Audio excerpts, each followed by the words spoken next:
Singapore is celebrating 60 years of independence this year, and true to its theme of building our Singapore together, Singaporeans from all walks of life can look forward to a year long of activities. Prime Minister Lawrence Wong says it is an opportunity to reflect on common values and build a shared future together. Here are some of the highlights. Now, for starters, a new donation campaign for the underprivileged kicks off from January. Its aim is to help vulnerable groups such as children with special needs and those with disabilities. Over 100 ground-up initiatives have also been submitted to the government over the past year. Over a third are already in the process of being implemented. Richa Mathew takes us through some of these projects. Wild tales from his mother's childhood put this data analyst on a hunt for the kampong in his mother's stories and rediscover the history of such communities which shape the identity of Singapore today. So in the past year, you have been researching about the kampong here. So could you share a bit more about what's the significance of this location? Yes, of course. So this specific area, 50, 60 years ago, this place was called Jalan Woodbridge. Nowadays it's called Gerald Drive. And on top of that, this dead end that we are in right now used to be a dirt road that led up to my mother's kampong.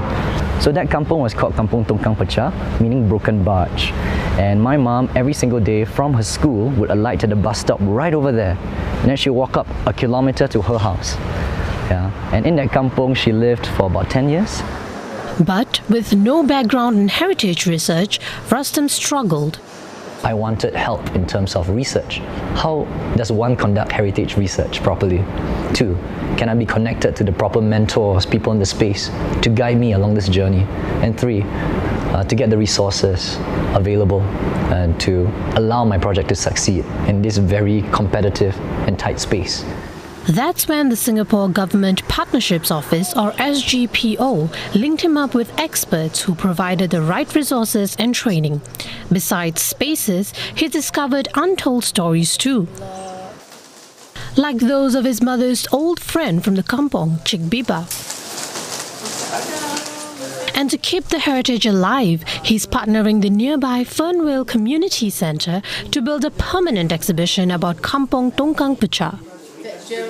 While Rustam unearths untold history of Singapore, Joshua with a team is helping those who are often overlooked in healthcare, caregivers. I've been taking care of my parents since 2021. Singapore health facilities are actually fantastic. Everybody wants to help. Everybody is coming forward. But as a caregiver, you are completely lost because you have got no idea how to go about. There is no one to hold your hands to walk you through that process. To bridge this gap, Joshua together with his teammates came up with an app. What Care Compass is really trying to do is centralize all this information and act as like kind of a compass of sorts to point them in the right direction, really with actionable steps and personalized data. So what it actually does is it provides information on, for example, say subsidies, daycare services, home care services, which foreign domestic workers they can hire, which nursing homes they can engage, and the list goes on.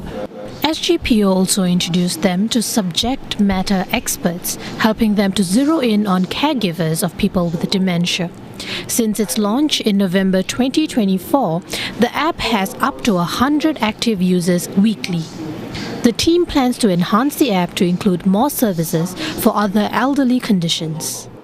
Besides these projects, ideas have been submitted to SGPO over a variety of topics, and these could range from healthcare and mental health to education and the environment. To celebrate the heart and hard work of these teams, SGPO says some of them could be featured in the upcoming year as part of SG60, Singapore's 60th anniversary celebrations. And this year's annual Chingay Parade is also promising to be a feast for the eyes and soul, as it celebrates our diverse cultures through our love for food. It will also be nominated for the UNESCO Cultural Heritage List this year. Also, Singapore pays homage to its pioneer generation with a new initiative that captures stories on nation building. It includes pop-up installations island-wide and will be a permanent feature at the Founders Memorial when it opens in 2028. Now, to unite the country in celebrating sporting excellence, over 2,500 athletes aim to make a splash at the World Aquatics Championship as Singapore becomes the first in the region to host the premier event. Now, for more on how these events will help bring Singaporeans together, I'm now joined by Mark Chay, co-chair of the World Aquatics Championship Local Organising Committee. And also with us is Mounir Bessah, Events Executive Director of World Table Tennis. Welcome to the studio, gentlemen, and thank you so much for joining us on this Friday evening. Thank you. Mr Mounir, let's begin with you. You know the Singapore Smash that's coming up in, less than 2 weeks. Tell us how our preparations coming along. Preparation is going very, very well at the moment. And as you know, this year is not only an event that we are preparing, is I can say a festival of table tennis, where we are preparing plenty of activities toward the community here in Singapore and also toward the fans that are coming from everywhere of the world. For the first time, we are organizing also together with the main Singapore Smash. We are organizing a youth smash also for the youth, and then we will have players from Singapore and from all over the world competing for this event. Additionally to that, we are again organizing a para showcase, and this year for the first time we'll have a para player from Singapore attending this event. That's why it's really fantastic news for us to have all these activities together. That's why we are very happy with the, let's say, a very jam-packed schedule you have there. You call it the Festival of Table Tennis, and I understand the series will then travel to the US in July, another location in August, before ending in China. What will be the main draw for Singapore? Singapore has been the best top player of the world are coming. Everyone confirmed the attendance this year. We'll have a really top class, and mainly after Olympics, where we had a big competition about between all the teams, and this year the level of the event will be very, very high. As always, just you mentioned USA and China, but always we are starting with Singapore because it's the classic one. It was the first Smash ever organized. That's great to know. And the tournament will kick off amid this Chinese New Year festivities. In fact, qualifiers will begin on the 30th of January, as we understand. What can Singaporeans expect from this competition, and how can they participate? Yes, the event, as I said, is a festival. Then we are organizing different activity toward the fans. We will have also like a cultural exchange, because the people coming here will discover a bit the culture of Singapore, like for the food, the art, because we will have also some talented people that will come in for some entertainment, for some activities there. Then the fans will see what we have. Other than that, we're organizing a fan park, or we can call it the Smash Park, where the fans and the young can see some activities, and they can also see the best players. They can even attend the tournament of the players. They can see them. They can talk to them if possible. Then it will be really. Sounds like you have an exciting lineup coming up. Yeah. Mr. Chay, let's bring you in here. What about you? Any new updates you can share with us on the preparations for the World Aquatics Championship? Great, thank you. So the World Aquatics Championships 2025 is held this year. From 3rd July all the way to the 11th of August. We hope to attract 2,500 elite athletes from 200 nations down to our island nation to participate across 6 aquatic sports and disciplines. I'm happy to say that preparations have been very smooth. We've had lots of support from our partners as well as agencies. Just last November, we announced our first 3 national partners.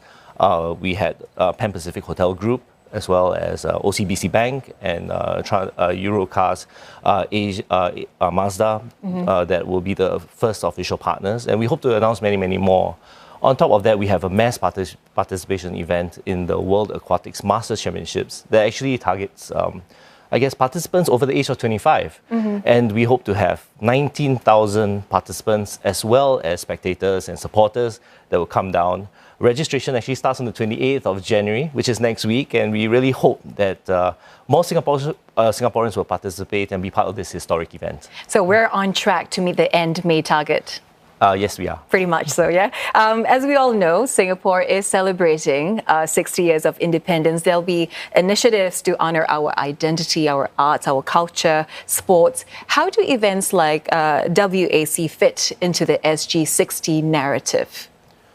So the World Aquatics Championships is a landmark event. It's the first time that the region, Southeast Asia, is hosting such an event, right? And we have a lot to really be proud of.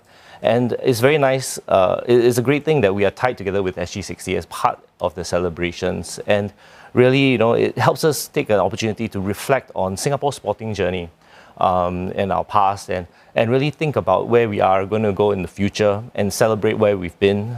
We also, and you know, with Singapore's aquatic history, we have a rich history highlighted by Joseph Schooling's 2016 Olympic gold win. And we hope to have create many more of these. And we have a motto, which is the World Aquatics motto, which is "Water shapes us," and it very aptly captures resilience as well as adaptability. And these values are basically what has brought Singapore to where it is today, right? Through our 60 years of history. So we really hope to actually be part of this and give people opportunities to actually be to celebrate SG60 through sports. And how are you and your team preparing for these celebrations?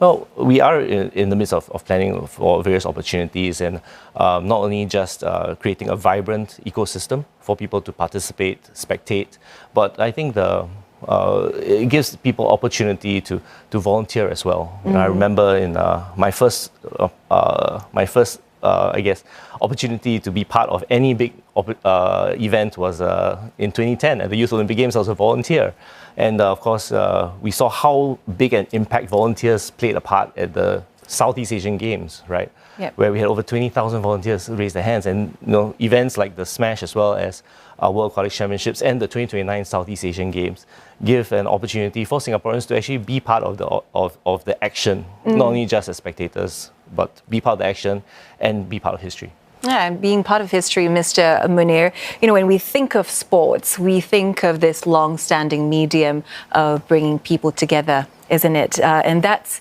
essentially the theme of SG60, which is building our Singapore together. How important is that this year, more than ever? Yes, good question. I mean, sport is bringing really a medium of hope for the world and also for Singapore. Knowing the different cultures that we have here in Singapore and also in the world, it's like creating a bridge between all the different communities. And this year, more than ever, as you said, and we are receiving here in Singapore during the Smash more than 65 countries coming from all over the world. And we have also a good example that because we have a doubles, then we have also some countries playing together, which rise like an example of peace for the world. That's why our objective with this is more to bridge the differences and also to show that together we are stronger. Yeah, indeed. Sports really bridges the differences together. Mr. Chay, you know, you made your Olympic debut at the age of 18 as a former national athlete and coach. How has sports really helped us reflect on our identity, our past, and our future as a nation? Yeah, you mentioned my first time as an Olympian at age 18. That's like many years ago, decades ago right now actually. But you know, we have a very rich sporting heritage, and you know, and part of Singapore's journey is also has and sports has a very big part of our sporting journey. And as we look at you know, what we've done in the past for sports, whether it's having people who have sports people that have broken barriers, you know, people like Pat Chan, Ang Peng Siong, Tao Li, and Joseph Schooling. We also have events that we've hosted, like the Smash, the 2010 Youth Olympic Games, the 2023 Olympic Esports Games, and it actually helps cement Singapore's position as a trusted partner to host global events, as well as an indication that we can punch above our weight. We're not just hosting events, we can participate as well. And on top of that, I think you know, we can look at how sports can unite our nation, and having opportunities like the 2029 Youth Olympic Game, 2029 Southeast Asian Games coming to our shores, it gives an opportunity for our people to actually celebrate our sports people and cheer for them as well. And you know, and create opportunities for people to think about you know, the amazing performances that our athletes can showcase, and allow people to ask themselves, you know, what's next, and you know, and that would be inspiring people to to see what other events or what other opportunities there are, and unite our nation. And I think that's the beauty of sports, because you're uniting people. We can reflect on what we do in the past, and we can drive what we do in the present, and we can inspire future generations to do great things in the future. Lovely words, uniting people and bringing people together through sports. That was Mark Chay, co-chair of the World Aquatics Championships, local organising committee, and Mounir Bessah, events executive director of World Table Tennis. Thank you so much, gentlemen. Thank you.